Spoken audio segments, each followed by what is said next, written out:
मध्य प्रदेश के बैतूल जिले के आमला ब्लॉक में बसा बांचा एक छोटा सा आदिवासी बाहुल्य गांव है, जिसकी पहचान आज से कुछ साल पहले तक गरीबी, धुएं भरे चूल्हों और जंगलों पर निर्भरता से होती थी। यहाँ के परिवारों के जीवन का रोज का नियम था सुबह सुबह महिलाएं और बच्चे पास के जंगल में जाकर सिर पर लकड़ियों का गट्ठर लाना, फिर दिन भर उसी लकड़ी के धुएं में खाना बनाना, जिससे आंखों में जलन, सांस की बीमारियां और बच्चों की पढ़ाई का नुकसान होता था। साथ ही रोज लकड़ी काटने से पर्यावरण को भी भारी क्षति पहुंच रही थी।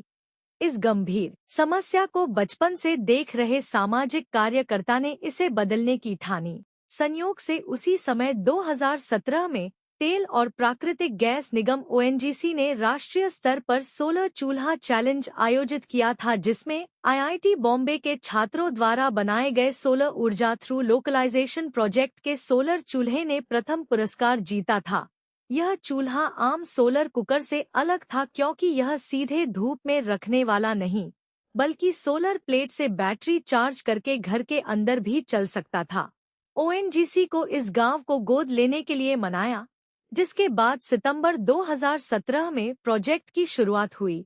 हर घर की छत पर सोलर पैनल, घर के अंदर बैटरी और एक विशेष सोलर स्टोव लगाया गया। साथ ही ग्रामीणों को इसके रखरखाव और उपयोग के लिए कई ट्रेनिंग सत्र भी दिए गए। लोगों की मानसिकता बदलना सबसे बड़ी चुनौती थी, क्योंकि पीढ़ियों से लकड़ी पर खाना बनाने की आदत थी।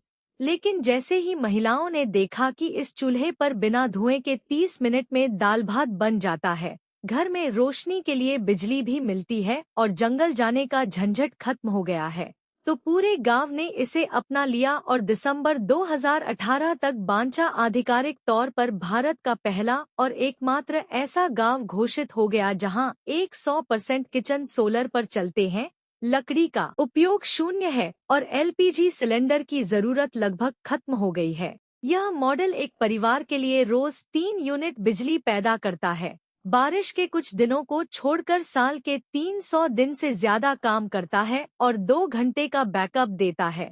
आज बांचा की महिलाएं कहती हैं कि अब उनकी आंखें नहीं जलती, बच्चे स्कूल जाते हैं और गांव के जंगल फिर से हरे भरे हो रहे हैं, जिसके कारण यह छोटा सा गांव अब पूरे देश में धुआं मुक्त, प्रदूषण मुक्त और आत्मनिर्भर ग्रामीण ऊर्जा का सबसे बड़ा उदाहरण बन गया है, जिसे केंद्र सरकार अन्य गांवों में भी दोहराना चाहती है।